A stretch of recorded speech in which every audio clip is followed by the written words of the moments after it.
আসসালামু আলাইকুম বন্ধুরা, স্ক্রিনে যে ঈদ-উল-ফিতরের যে পোস্টারগুলো দেখতে পাচ্ছেন, এই পোস্টারগুলো কিন্তু আপনি নিজেই বানাতে পারবেন আপনার হাতে থাকা একটি স্মার্টফোন দিয়ে। সেটা আপনার মন মতো বা আপনার ইচ্ছা মতো, আপনার যেরকম খুশি সেরকমভাবে আপনি নিজের হাতে তৈরি করতে পারেন। সেটা আপনার নাম দিয়ে হোক বা আপনার পিকচার বা আপনার ছবি দিয়ে হোক। এই পোস্টারগুলো কিভাবে তৈরি করবেন সেই সম্পর্কে আমার আজকের এই ভিডিওটি। এমনকি আপনারা চাইলে এইসব পোস্টার আপনারা সোশ্যাল মিডিয়াতে আপলোড করতে পারেন। এমনকি আপনার যে পার্সোনাল বা আপনার যে কোনো ব্র্যান্ডের যদি ফেসবুক পেজ বা ফেসবুক থাকে, তাহলে সেই ফেসবুকেও কিন্তু আপনি এই পোস্টারগুলো আপলোড করতে পারেন। ঈদ-উল-ফিতর হিসেবে সবাইকে সারপ্রাইজও দিতে পারেন। সো যাই হোক বন্ধুরা, এরকম পোস্টার কিভাবে এডিট করবেন বা এরকম পোস্টার কিভাবে তৈরি করবেন আপনার নাম দিয়ে, এমনকি আপনার পিক দিয়ে, সেটাই দেখাবো আজকে আপনাদেরকে এই ভিডিওতে। ভিডিওটিকে স্কিপ না করে কন্টিনিউ করতে থাকুন, তাহলে বুঝতে পারবেন একটি স্মার্টফোন দিয়ে কীভাবে এরকম পোস্টার তৈরি করবেন খুবই সহজেই। সো যাই হোক বন্ধুরা, কথা না বলে আমরা মোবাইল স্ক্রিনে চলে যাব। মোবাইল স্ক্রিনে যাওয়ার আগে আমার ইউটিউব চ্যানেলে যদি আপনি নতুন দর্শক হয়ে থাকেন, অবশ্যই চ্যানেলটা সাবস্ক্রাইব করে নিচে থাকা বেল বাটন দেখতে পাচ্ছেন, প্রেস করে দিবেন, যাতে করে এরকম রিলেটেড ভিডিও নিয়ে সবার আগে আপনাদের কাছে হাজির হতে পারি। বন্ধুরা, অনেক গরম দেখতে পারতেছেন, ঘেমেও যাচ্ছে অনেক। সো এত গরমের ভিতরে আপনাদের জন্য ভিডিও বানাই, অনেক কষ্ট হয়। সো এই কষ্টের ফল আপনারা দিতে পারেন, শুধু একটা লাইক করে দিবেন, এমনকি ভিডিওটি শেয়ার করে দেবেন বন্ধুদের মাঝে। বন্ধুরা, একটি ছোট ইউটিউবারকে কিন্তু বড় করতে পারেন আপনারা নিজেরাই। সো পাশেই থাকবেন। সো চলুন মোবাইল স্ক্রিনে যাওয়া যাক।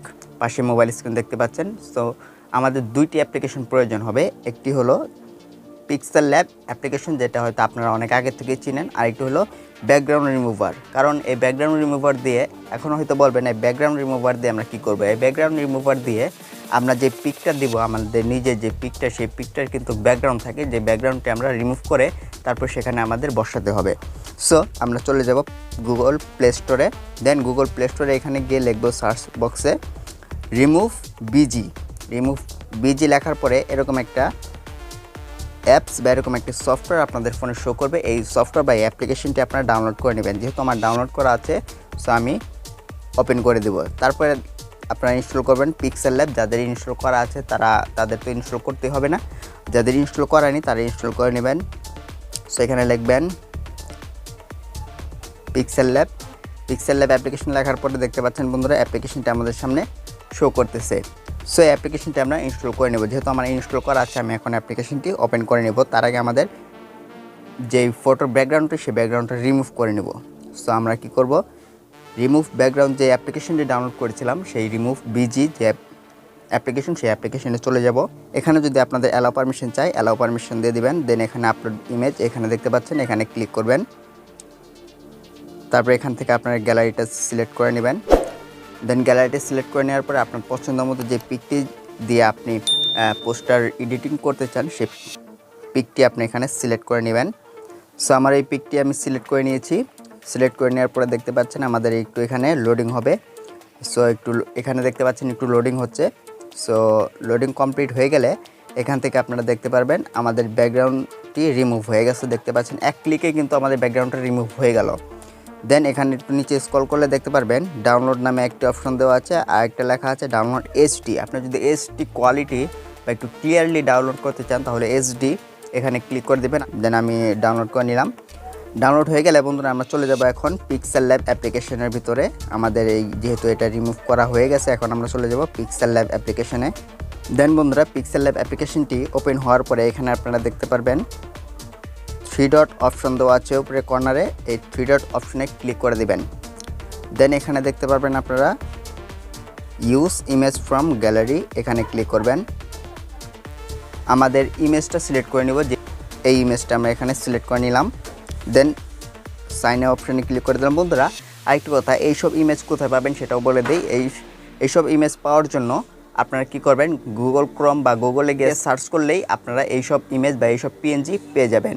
সেখান থেকে ডাউনলোড করে আপনারা এডিট করে নিতে পারেন। যদি সেখানে না পান, তাহলে অবশ্যই আমার এই ভিডিওতে আমি আমার হোয়াটসঅ্যাপ নাম্বার দিয়ে দেবো, সেখানেও নক দিতে পারেন। সেখান থেকে আমি আপনাদেরকে এইসব পিক পাঠিয়ে দেবো বা এইসব পিএনজি আপনাদের কাছে সেন্ড করে পাঠিয়ে দেবো। সো যাই হোক বন্ধুরা, এখান থেকে আমরা আমাদের যে ব্যাকগ্রাউন্ড রিমুভ করেছিলাম, সেই পিকটি আমাদের এখানে সিলেক্ট করে নিতে হবে। দেন বন্ধুরা, এখান থেকে দেখতে পারবেন উপরে এখানে কর্নারে প্লাস অপশন দেওয়া আছে। দেন প্লাস অপশনে ক্লিক করে দেবেন। প্লাসে ক্লিক করার পরে ফ্রম গ্যালারি এখানে ক্লিক করবেন। সো আমরা গ্যালারি থেকে আমাদের যে পিকটি আমরা ব্যাকগ্রাউন্ড রিমুভ করেছিলাম সেই পিকটি এখানে সিলেক্ট করে নিব। এখান থেকে আমরা পিকটি সিলেক্ট করে নিলাম, পিকটি নিয়ে সিলেক্ট করে দিবেন। দেন সিলেক্ট করার পরে এখানে দেখতে পারবেন আমাদের পিকটি চলে আসছে।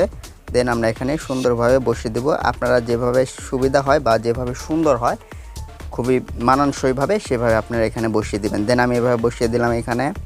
দেন বসানো হয়ে গেলে এখান থেকে আপনার নামটা কীভাবে দিবেন, এখানে যেহেতু আমার নাম দেওয়ার কোনো অপশন নেই সেজন্য আমি এটা এখানে সিলেক্ট করে দিলাম। আপনারা চাইলে এখানে নামও দিতে পারেন। আপনার যেমন নামটি দেওয়ার জন্য আপনি কি করবেন, এখানে দেখতে পারবেন আবার সেম প্রসেসে প্লাস অপশন দেওয়া আছে, প্লাস অপশনে ক্লিক করে দেবেন। দেন প্লাস অপশনে ক্লিক করার পরে উপরে দেখতে পারবেন টেক্সট নামে একটা অপশন দেওয়া আছে। দেন একটা টেক্সট চলে আসবে এখানে। তারপরে এখান থেকে আবার এই টেক্সটের উপরে ক্লিক করে দিবেন। দেন এখানে আপনারা আপনার যেই নামটি দিয়ে আপনি সিলেক্ট করতে চান, যেই নাম দিয়ে আপনি এই পোস্টারটি বানাতে চান সেই নামটি এখানে দিয়ে দিবেন। যেমন আমি দিয়ে দিলাম আজিম ইসলাম। আজিম ইসলাম দেওয়ার পর ওকেতে ক্লিক করব। দেন আমরা কী করবো, এখানে যেহেতু আমরা ধরুন কালারটি চেঞ্জ করব, কালার চেঞ্জ করার জন্য একটু স্ক্রল করব। দেন স্ক্রল করার পরে কালার নামে একটা অপশন দেখতে পারবো। দেন নীল কালার করে দিলাম। আপনারা চাইলে টেক্সটও এখানে দিতে পারেন। সো দেখতে পারেন একটু বড় ছোটো করে নিলাম। দেন আপনারা এখানে চাইলে যেখানে খুশি সেখানে আপনি বসিয়ে নিতে পারেন। সো বন্ধুরা, দেন বসানো হয়ে গেলে যেহেতু আমি এখানে কোনো নাম দিব না, এখন আমি এই পিকটা এভাবেই সেভ করে নিব। দেন সেভ করার জন্য আমরা কি করব সেটা হয়তো আপনারাও জানেন। এখানে একটা দেখতে পাবেন মেমোরি বা এসডি কার্ড একটা অপশন দেওয়া আছে, এসডি কার্ডের উপরে ক্লিক করবেন। দেন এখানে দেখতে পারবেন সেভ অ্যাজ ইমেজ, এখানে ক্লিক করবেন। দেন এখান থেকে আপনারা কি করবেন, সেভ টু গ্যালারি এখানে ক্লিক করে দিবেন। দেন আমাদের পিকটি গ্যালারিতে সেভ হয়ে যাবে। সো আমরা এখন যাব গ্যালারিতে গিয়ে দেখব আমাদের কি সেভ হয়েছে কিনা। সো আমরা এখন গ্যালারিতে চলে যাব। দেন গ্যালারিতে আসার পরে আমরা দেখব আমাদের পিকটি, দেখতে পাচ্ছেন বন্ধুরা আমাদের পিকটি কিন্তু এখানে সেভ হয়ে গেছে। সো এই হলো আমার ভিডিও। এভাবেই আপনারা ঈদ-উল ফিতরের পোস্টার নিজের হাতে, নিজের ঘরে, নিজের ফোনেই তৈরি করতে পারেন। কোনো ল্যাপটপ বা কোনো কম্পিউটারে কোনো কিছুরই প্রয়োজন হবে না। বন্ধুরা, এই হলো আমার ভিডিওটি যদি ভালো লাগে অবশ্যই একটা লাইক আশা করা যায়, কারণ এত গরমের ভিতরে ভিডিও বানাচ্ছি। দেখতে পাচ্ছেন বন্ধুরা ঘেমে গেছে অনেক। আর ফ্যান ছাড়া যাবে না, কারণ ফ্যান ছাড়লে হয়তো বাইরের নয়েজ চলে আসে। সো যাই হোক বন্ধুরা, ভিডিওটি ভালো লাগলে একটা লাইক করে দেবেন। আর নেক্সট কেমন ভিডিও দরকার সেটাও কমেন্ট করে জানিয়ে দেবেন। আমি কিন্তু প্রত্যেকটি কমেন্টের রিপ্লাই দিয়ে থাকি। আর কোনো সমস্যা হলে আমার হোয়াটসঅ্যাপ নাম্বার দেওয়া থাকবে ভিডিওর ডেসক্রিপশন বক্সে, বা ভিডিওতে আপনি হোয়াটসঅ্যাপে নক দিতে পারেন। সো যাই হোক বন্ধুরা, ভালো থাকবেন সবাই, সুস্থ থাকবেন, সবাইকে ঈদ মুবারক।